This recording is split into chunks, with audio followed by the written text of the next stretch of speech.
Pai do Senhor, meus irmãos, bem-vindos a mais um vídeo aqui no canal. Eu gostaria de conversar um pouquinho com vocês sobre um tipo de cansaço diferente. O cansaço de esperar. Sabe quando a gente está passando por um processo, é longo, e nós nos cansamos esperando? Quantos de nós, no meio do processo, tentou retroceder?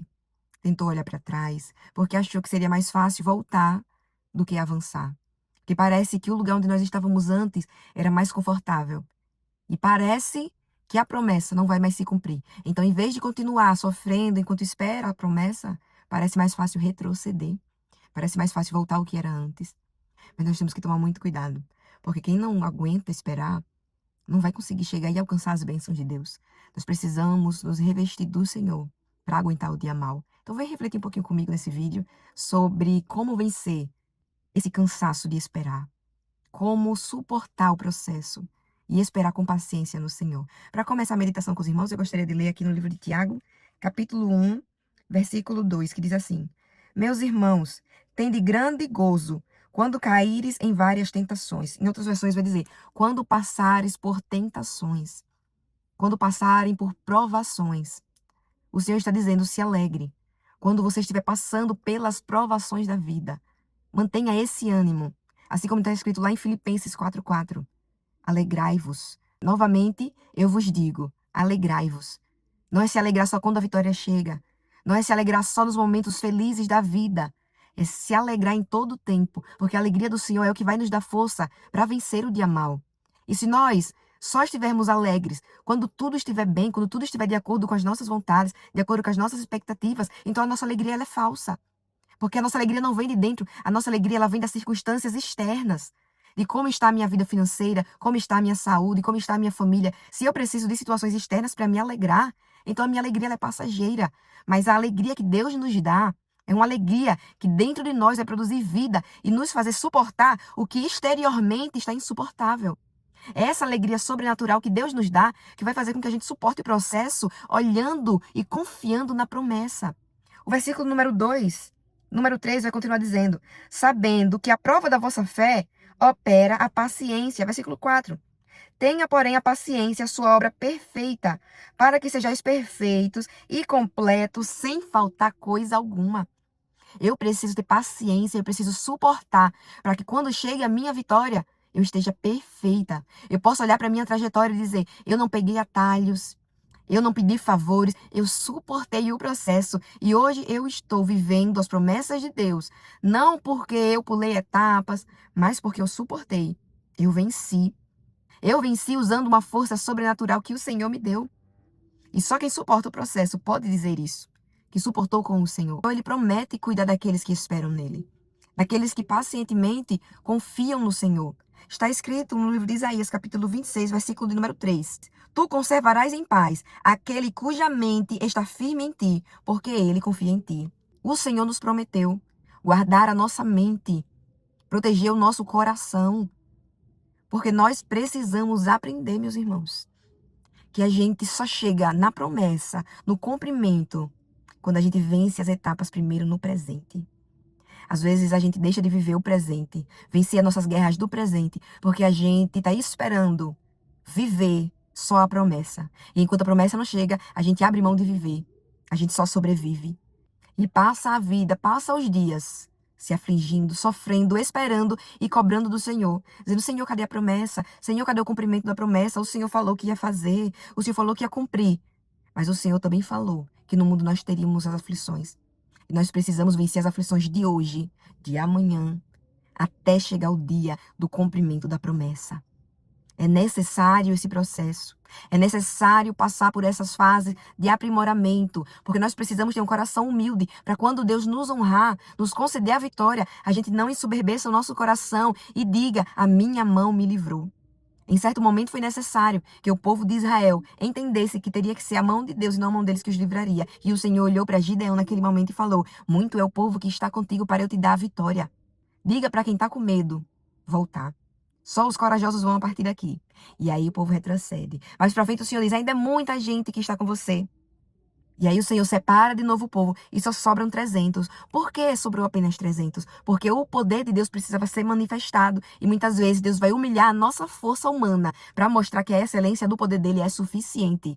Para evitar que a gente se orgulhe e tire do Senhor os méritos da nossa vitória.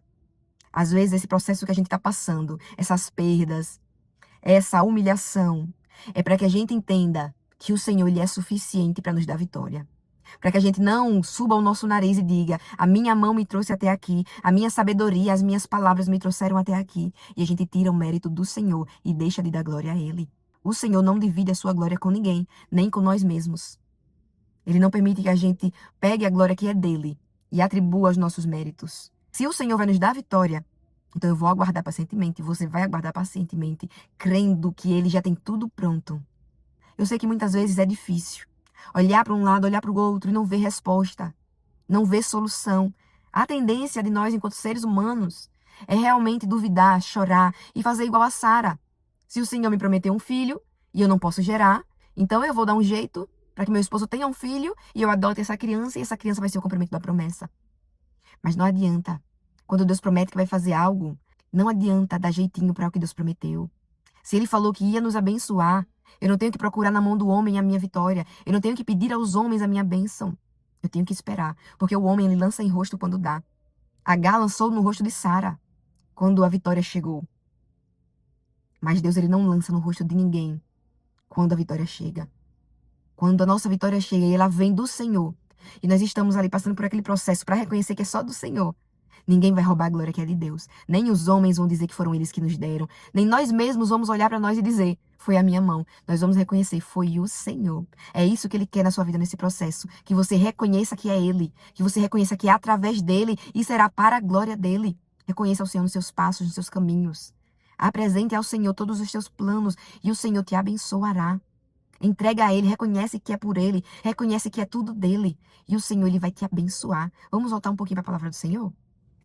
Salmo de número 62, versículo 1, diz assim a palavra do Senhor: a minha alma espera somente em Deus. Dele vem a minha salvação.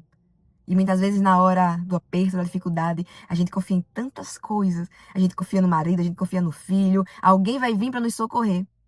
Mas a gente esquece do nosso Deus. A gente esquece de orar. A gente esquece de confiar nele. Mas vamos continuar, versículo número 2. Só Ele é a minha rocha. Só Deus é a minha rocha. A minha rocha não é meu trabalho, não é a minha família. A minha rocha é o meu Deus. E o versículo continua dizendo: Ele é a minha rocha, Ele é a minha salvação e a minha defesa. Se você está passando por uma prova de calúnia, se estão difamando o teu nome, e você olha para o céu e diz: Senhor, o Senhor não está vendo, o Senhor não vai me defender.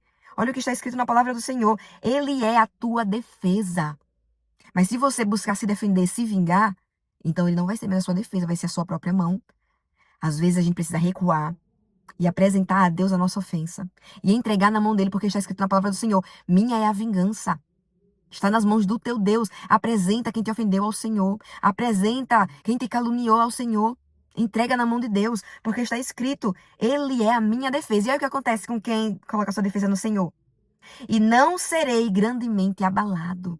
Se Deus te defende, essa calúnia não vai te abalar. Essa mentira que inventaram a teu respeito não vai diminuir o teu caráter, não vai abalar a tua estrutura. A cana trilhada não vai quebrar, porque Deus é o teu sustento. Então, através desse vídeo, receba esse recado da parte do Senhor. Você não vai desmoronar, você não vai quebrar. O Senhor é a tua defesa e Ele vai te sustentar até que se cumpra a palavra que Ele determinou sobre a tua vida, até que a tua vitória chegue. O Senhor, Ele não vai te desamparar, Ele não vai te deixar, Ele é o teu abrigo. Lembra, traz à memória o que vai te dar esperança durante esse tempo de espera, que o cansaço vem, que o desânimo vem. Diga para sua alma: por que te abates, ó minha alma? Por que te perturba dentro de mim? Lembra que tem um Deus no céu, que é o teu refúgio. Ele fez uma promessa, Ele cumprirá. Tome posse da palavra do Senhor. Viva a palavra do Senhor. Não aceite a tribulação na tua mente. Não aceite os pensamentos de derrota. Não aceite que você é pequeno, que a tua vitória é grande demais, que o Senhor desistiu. Isso são pensamentos malignos que Satanás bota na tua mente para fazer com que a tua fé seja abalada. Mas a tua fé não vai ser abalada, porque o teu rochedo é o teu Deus. A tua defesa é o teu Deus.